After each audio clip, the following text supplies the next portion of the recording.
bahwa adalah qasadnya, tujuannya di dalam menuntut ilmu itu yaitu karena menuntut keridhaan Allah dan karena mengamalkan akan dia pada barang yang memberi manfaat padanya di dalam akhirat, dan karena mengisyaratkan yakni menghendaki ia keluar daripada kalam jahil.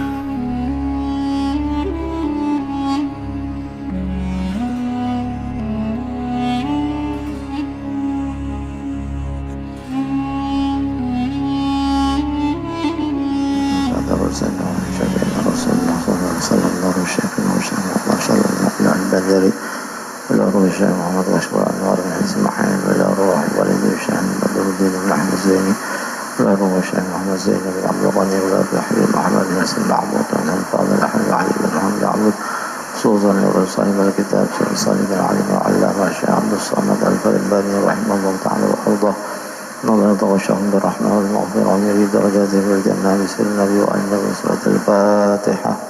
أعوذ بالله من الشيطان الرجيم. بسم الله الرحمن الرحيم. الحمد لله رب العالمين الرحمن الرحيم مالك يوم الدين إياك نعبد ونستعين اهدنا المستقيم صراط الذين أنعمت عليهم غير المغضوب عليهم ولا الضالين آمين. أعوذ بالله من الشيطان الرجيم. بسم الله الرحمن الرحيم. قال المؤلف رحمه الله تعالى ونفعنا بفضله في الدارين آمين.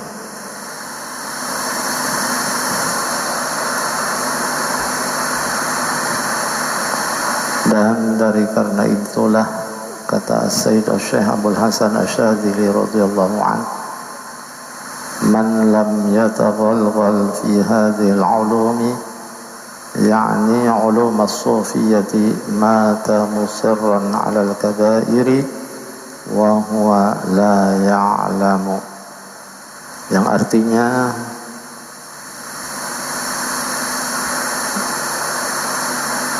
barang siapa yang tiada masuk mengetahui di dalam ilmu ini, yakni ilmu tasawuf, nescaya mati ia padahal ia mengakali atas beberapa dosa yang besar, padahal ia tiada mengetahui akan yang demikian itu.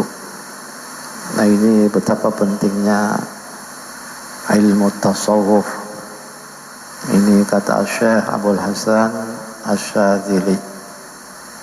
Dan lagi kata Syekh Ibnu Abbad rahimahullah ta'ala dalam syarah Hikam, wa hadhihi al-'ulumu hiya allati yanbaghi lil insani an yastaghriqa fiha 'umrahu at-tawila wa la yaqna'u minha bi kathirin wa la qalil wa ma siwa hadhihi al-'ulumi قد يحتاج إليها وربما ضر بصاحبه مداومته عليها وقد استعاذ رسول الله صلى الله عليه وسلم في الخير المشهور عنه من علم لا ينفع. انتهى. Artinya segala ilmu ini yakni ilmu tasawuf, yaitulah seyogianya bagi manusia bahwa mengkaramkan atau menghabiskan di dalam menuntut akan dia akan umurnya yang lanjut, dan jangan ia memadai daripadanya dengan banyak dan jangan memadai ia dengan sedikit ilmu yang lain daripada ilmu tasawuf ini.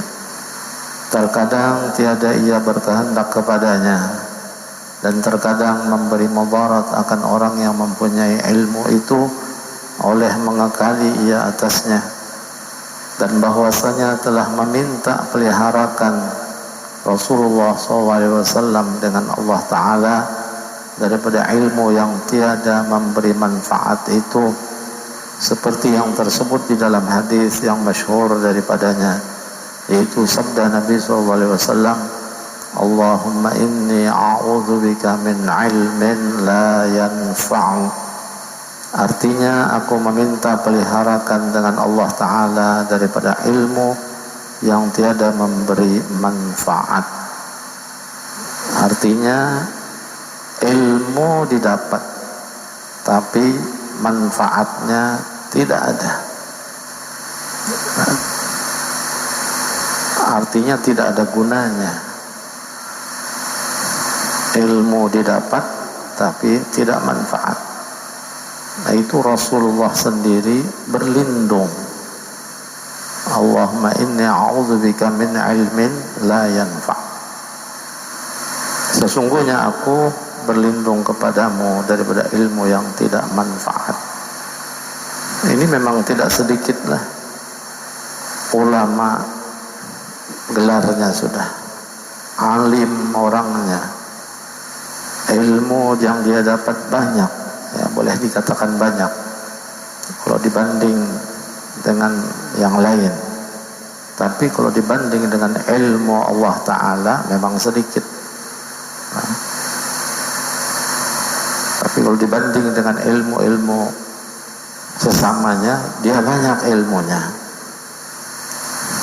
Tapi manfaat daripada ilmunya itu kurang, apalagi tidak ada. Nah, ini tidak dikehendaki oleh Rasulullah SAW. Makanya Nabi kurang apa ilmunya sidin. Paling banyak di antara manusia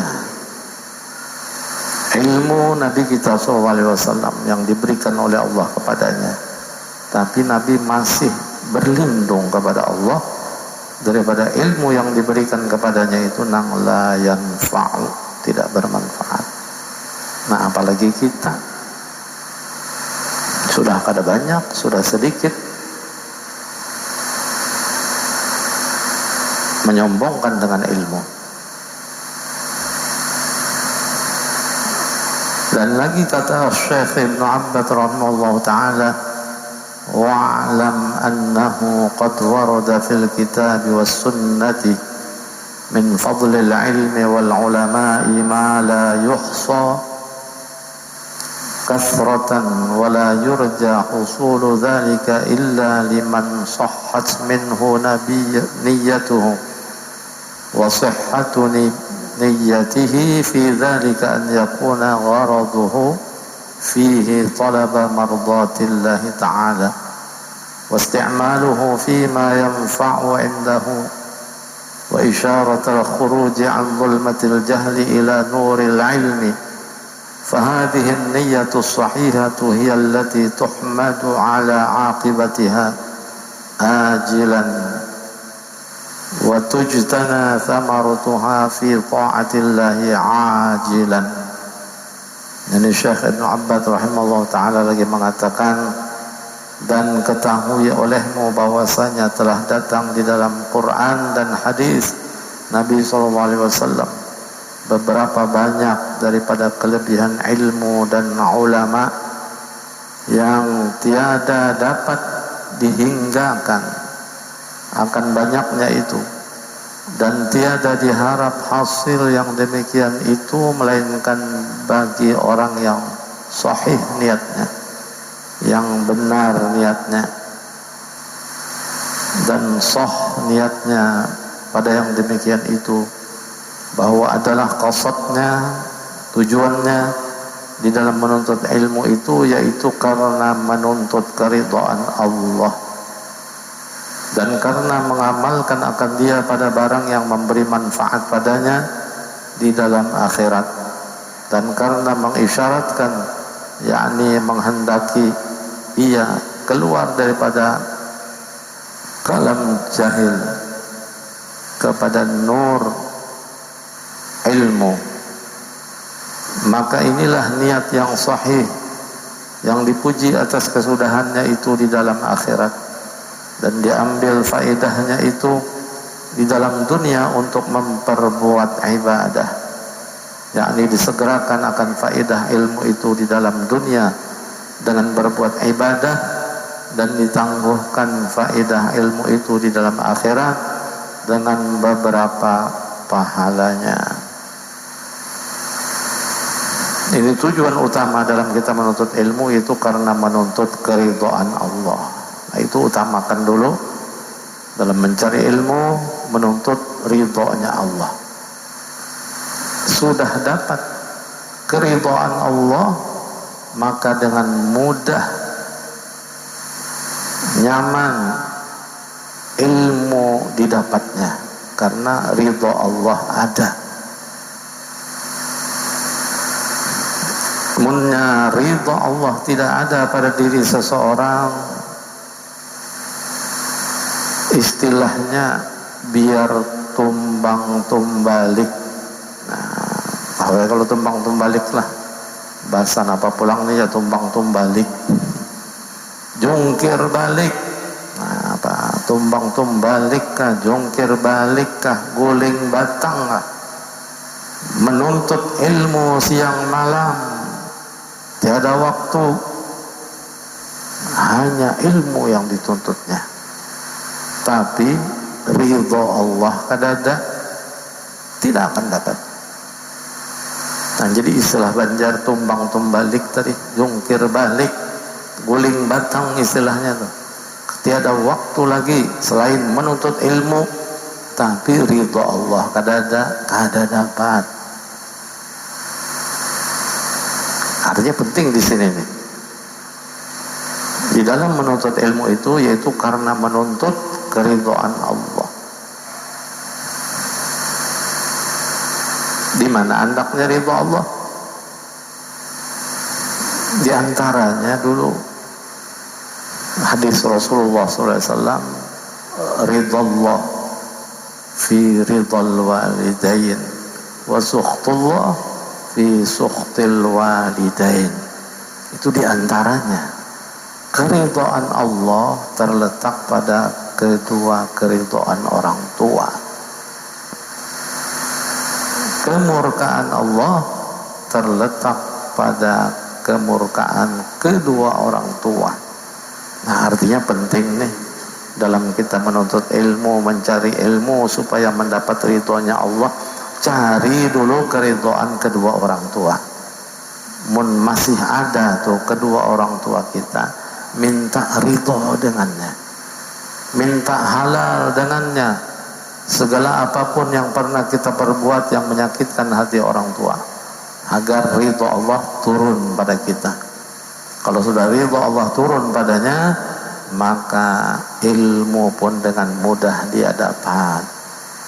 Nah, ini yang banyak kadang-kadang kada mengerti, kada paham kita. Masih banyak, masih ada, artinya orang yang dalam perjalanan menuntut ilmunya, orang tuanya tidak dimintai ridho.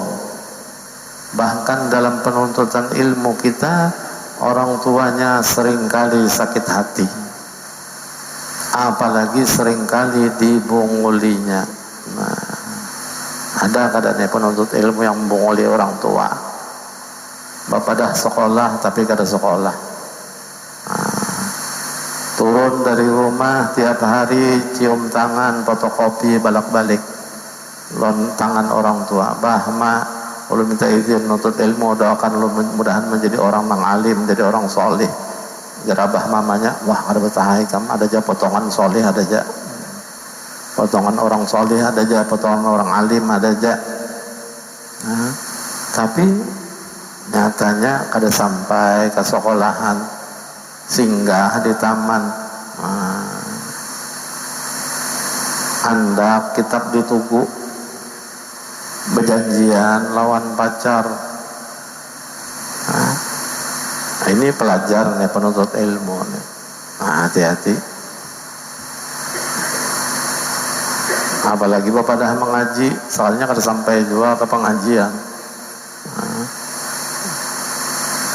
pacaran sekalinya. Nah, itu ridho Allah fi ridhal walidain. Allah ridho kalau kedua orang tua kita ridho. Berapa banyaknya orang tua kita mengeluarkan biaya untuk kita dari awal sampai akhir. Nah, kalau ujung-ujungnya dia sakit hati, kecewa dengan anaknya, nah bagaimana mau mendapat ridhonya Allah? Artinya dari turun kita dari rumah meminta doa dengan orang tua, cari keridhaannya.